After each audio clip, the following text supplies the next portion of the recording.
If you'd like to get involved in the sport of thoroughbred horse racing, you either buy the horse of your dreams or breed the horse of your dreams. And I've never been able to sell a horse at the National Yearling Sales, although my family have, but I have bred one horse.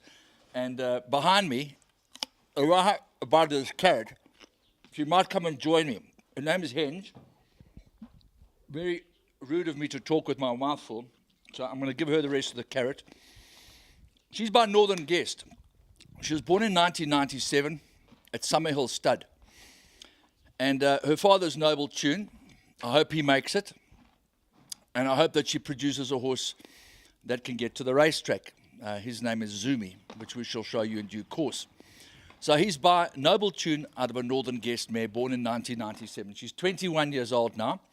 She needs more carrots, but she's not going to get more carrots at the moment because I haven't got any more carrots. But what I'm going to do is walk around the sales ground now and see if I can find somebody who's eloquent, successful, and truly representative of the thoroughbred industry. I suspect that I'm probably going to end up with one Mick Goss because he's without any shadow of doubt the most eloquent man I've ever met in the horse breeding industry. They've won the title of national breeders for more than a decade.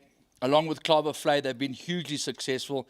Main Chance and Highlands Farms are the only two other studs since 1996 that have held a mantle of champion breeder. So let's find out from Mick Goss exactly why buying a racehorse is against the trend of the economic pressure that surrounds us all at the moment.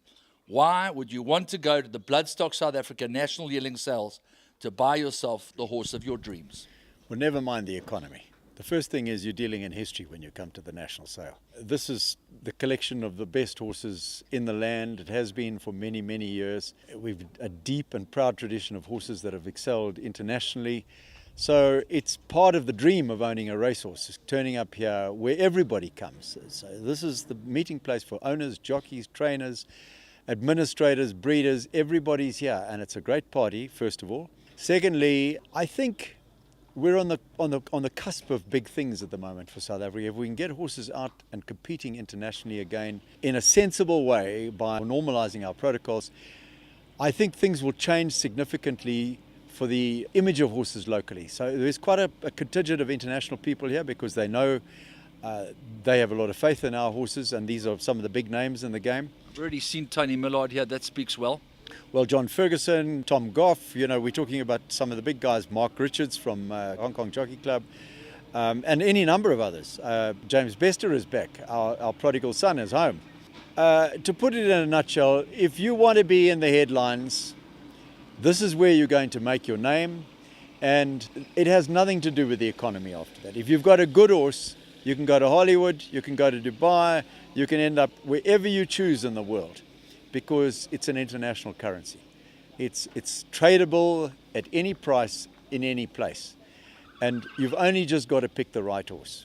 And if you persevere in this game, you will pick the right horse. I have to say, I've been around the sales grounds myself, looking at horses, watching horses walk, etc., etc.